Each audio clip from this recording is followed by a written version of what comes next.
Magandang araw po sa inyong lahat. Ito po ay isa pang report na aking ginagawa upang malaman ng taong bayan kung ano na ang nangyayari tungkol sa mga flood control na kaso na naging iskandalo.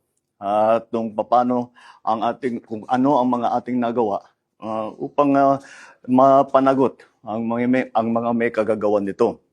Kaya nais kong i-report na ang ombudsman nagpormal nang naghain ng kaso laban kina Saldico at iba pang 17 individual batay sa mga ebidensyang iniakyat ng ICI at saka ng DPWH.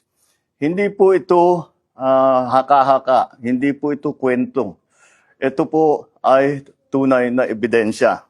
At ito po, para hindi ko na babasahin, pero makikita naman ninyo sa phone ninyo, ito yung listahan ng may arrest warrant na. At ang susunod na hakbang, ay wala nang paligoy-ligoy pa, ang ating mga otoridad ay siyempre papatupad na nila itong mga arrest warrant na ito.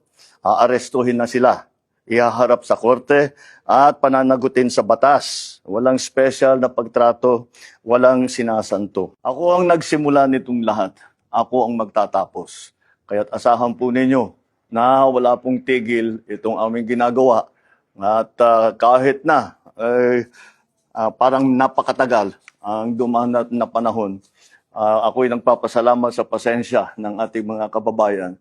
Ngunit nagbunga na ng resulta ang mga pasensya ninyo. Maraming salamat po. Magandang araw po sa inyo.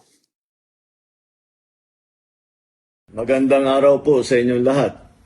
Kagaya ng aking nasabi nung nakaraang report ko, ay patuloy ang pagre-report ko sa taong bayan tungkol sa mga kaso at saka sa mga impormasyon na nakukuha natin tungkol sa mga flood control project na hindi maganda. At kaya ngayon ay nais kong ipalaman sa ating mga kababayan na ang ICI at saka ang DPWH ay lahat ng nakuha nila na informasyon ay ire-refer, ibibigay na sa ombudsman para imbestigahan ng ombudsman. Ito ay tungkol sa mga impormasyon ng dating Speaker Martin Romualdez at saka ni Saldico. Pag nakita lahat ng ebidensya, baka mag-file ng kaso ng plunder o anti-graft o indirect bribery. Malakas naman ang loob natin na yung ombudsman, ang ginagawa lamang ay sumusunod sa ebidensya.